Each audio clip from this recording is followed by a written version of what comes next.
محترم بزرگوں، معزز سامعین، یہ ذی الحجہ کا مہینہ چل رہا ہے۔ اس مہینے میں مسلمان قربانی کرتے ہیں، عید الاضحیٰ مناتے ہیں۔ وہ دن رخصت ہو گیا، وہ وقت ختم ہو چکا۔ کچھ دن بابرکت والے ایام تشریق ہوتے ہیں، وہ بھی گزر گیا۔ اس مہینے میں مسلمان حج کرتے ہیں، وہ دن بھی چلے گئے۔ 365 دنوں میں اور اسلامی تاریخ کے اعتبار سے 355 دنوں میں اللہ تعالیٰ نے ایک دن رکھا ہے جس میں جہنم سے اتنے لوگوں کو اللہ تعالیٰ نکالتے ہیں کہ جتنے اور دنوں میں پورے سال میں آزاد نہیں فرماتے۔ یعنی بہت ہی زیادہ لوگوں کی مغفرت ہوتی ہے، بخشش ہوتی ہے، گناہ معاف ہوتے ہیں، درجات بلند ہوتے ہیں، جنت کے مستحق بنتے ہیں۔ وہ دن بھی چلے گئے۔ وہ یوم عرفہ کہلاتا ہے۔ یہ ذی الحجہ کا مہینہ ہے، لیکن مسلمانوں کی تاریخ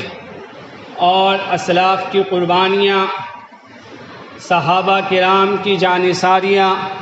اللہ کے رسول صلی اللہ علیہ وسلم اس پر اپنے جان کو قربان کرنے والے ایسے صحابہ تھے جن کی تاریخ بھری پڑی ہے۔ یہ ذی الحجہ کا مہینہ ہے۔ اسی ذی الحجہ کے مہینے میں 18 تاریخ کو جمعہ کے دن عصر کے نماز کے قریب حامل قرآن، ناشر قرآن، ذوالنورین کا لقب پانے والے، ذوالہجرتین کا لقب پانے والے، داماد نبی ہم زلف علی، اور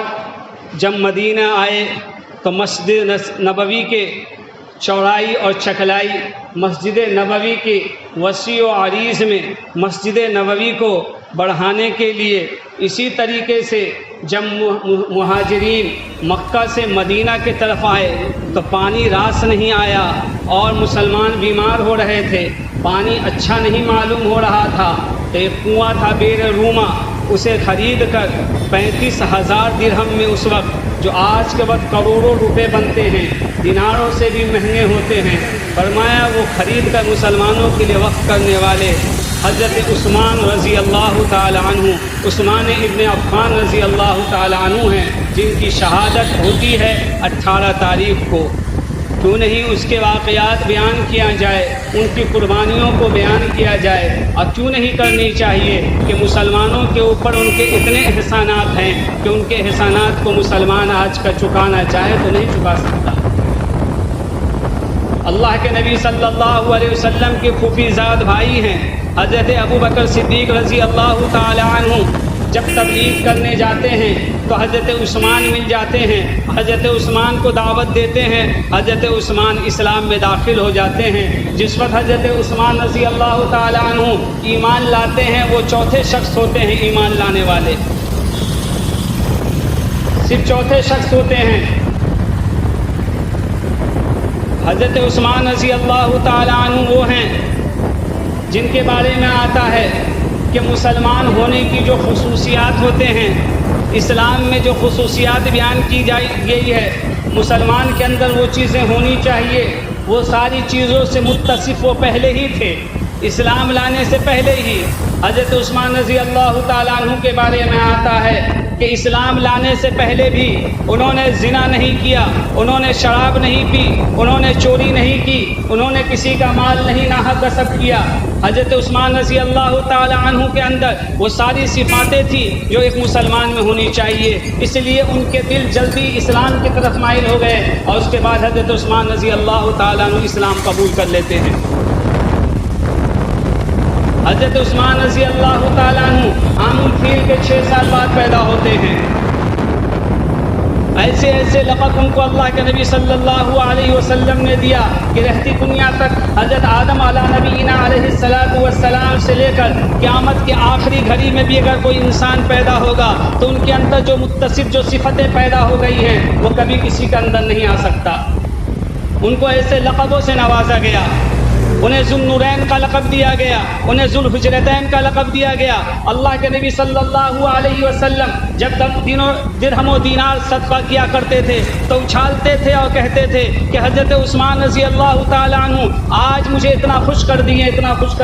کہ آج کے بعد اگر یہ زندہ بھی رہیں اور زندہ رہنے کے بعد گناہ بھی کیے یا اسی طریقے سے نیکی کچھ نہ کیا پھر بھی یہ جنت کے مستحق بن گئے۔ یہی عثمان غنی رضی اللہ تعالی عنہ ہیں جو اللہ کے نبی صلی اللہ علیہ وسلم کے داماد بھی ہیں۔ ایک مرتبہ حضرت انس رضی اللہ تعالی عنہ فرماتے ہیں کہ اللہ کے نبی صلی اللہ علیہ وسلم ایک باغ میں تشریف فرما ہے، اللہ کے نبی صلی اللہ علیہ وسلم فرماتے ہیں باغ کا دروازہ بند کر دو، دروازہ بند ہوتا ہے، کچھ دیر کے بعد دروازے پہ آہٹ ہوتی ہے، ایسا معلوم ہوتا ہے کہ کوئی شخص دروازہ کھٹکھٹا رہا ہے۔ اللہ کے نبی صلی اللہ علیہ وسلم فرماتے ہیں حضرت انس سے، حضرت انس خادم ہوتے ہیں، سن لیں بات کو، اللہ کے نبی صلی اللہ علیہ وسلم کے 10 سال انہوں نے خدمت کی ہے، اللہ کے نبی کے سفر حضر میں ہر جگہ حضرت انس رضی اللہ تعالیٰ عنہ شریک رہا کرتے تھے۔ 10 سال کے تھے تو اللہ کے نبی کی خدمت میں لگ گئے، 20 سال کی عمر ہوئی اللہ کے نبی صلی اللہ علیہ وسلم دنیا سے رخصت ہو گئے، 10 سال تک اللہ کے نبی کی خدمت کرتے رہے، اللہ کے نبی کے ساتھ اٹھنا بیٹھنا چلنا پھرنا سفر حضر ہر جگہ حضرت انس رضی اللہ تعالیٰ عنہ رہا کرتے تھے۔ فرماتے ہیں اللہ کے نبی نے فرمایا کہ جاؤ دروازہ کھولو، بشرہ بالجنہ، اور جو شخص اندر داخل ہو جائے سب سے پہلے جو شخص وہاں نظر آئے اسے جنت کی خوشخبری دے دینا اور اسے فرمانا کہ میرے بعد خلیفہ تم بنو گے۔ حضرت انس فرماتے ہیں دروازہ کھولتے ہیں تو دیکھتے ہیں کہ سامنے حضرت ابوبکر صدیق رضی اللہ تعالیٰ عنہ ہوتے ہیں، انہیں جنت کی خوشخبری دیتے ہیں اور فرماتے ہیں اللہ کے نبی صلی اللہ علیہ وسلم دنیا سے جائیں گے تو آپ خلیفہ بنیں گے۔ پھر وہ اندر داخل ہو جاتے ہیں باغ میں، دروازہ بند ہو جاتا ہے، پھر ایک شخص دوبارہ آتے ہیں، اللہ کے نبی صلی اللہ علیہ وسلم فرماتے ہیں دروازہ کھولو، جو شخص آئے اسے بھی جنت کی خوشخبری دے دو اور اسے کہہ دو کہ خلافت ابو بکر، کہ حضرت ابو بکر کی خلافت کے بعد اگر کسی کی خلافت آئے گی تو وہ تم ہو۔ دروازہ کھولا جاتا ہے، دیکھتے ہیں حضرت عمر رضی اللہ تعالیٰ عنہ سامنے موجود ہوتے ہیں، پھر دروازہ بند ہو جاتا ہے، حضرت عمر بھی اندر آ گئے، حضرت ابو بکر بھی اندر آ گئے، کچھ دیر کے بعد یوں ہی باتیں گپ شپ ہوتی ہیں، پھر اس کے بعد دروازہ کھٹکھٹاتے ہیں کوئی شخص، اللہ کے نبی فرماتے ہیں کہ جاؤ دروازہ کھول دو، انہیں بھی جنت کی خوشخبری دے دو اور انہیں فرماؤ، انہیں کہہ دینا کہ حضرت عمر کے بعد خلیفہ تم بنائے جاؤ گے۔ حضرت انس رضی اللہ تعالیٰ عنہ جاتے ہیں، دروازہ کھولتے ہیں تو دیکھتے ہیں ایک شخص سامنے موجود ہے جو حامل قرآن، جو راتوں کو جاگنے والا، ایک ایک رکعت میں پورے قرآن کو ختم کر دینے والا، مسلمانوں کے ساتھ سخاوت کرنے والا، ذو النورین کا لقب پانے والا، حبشہ کی طرف جب کفار سے ستا کر اور پریشان ہو کر کوئی ہجرت کرتا ہے تو سب سے پہلے اپنے گھر والوں کو ساتھ لے کر ہجرت کرنے والا، مدینے کی طرف بھی ہجرت کرنے والا، جنگ بدر میں شریک نہ ہو کر بھی پورے حصہ پانے والا، غنیمت کو پانے والا اور پورے اجر و ثواب کو پانے والا، نبی صلی اللہ علیہ وسلم کا داماد، جس کے لیے فرشتے بھی اور آسمانوں میں بھی ذو النورین کا لقب کہا جا رہا ہے، وہ سامنے خلیفہ ثالث حضرت عثمان غنی رضی اللہ تعالیٰ عنہ سامنے موجود ہیں۔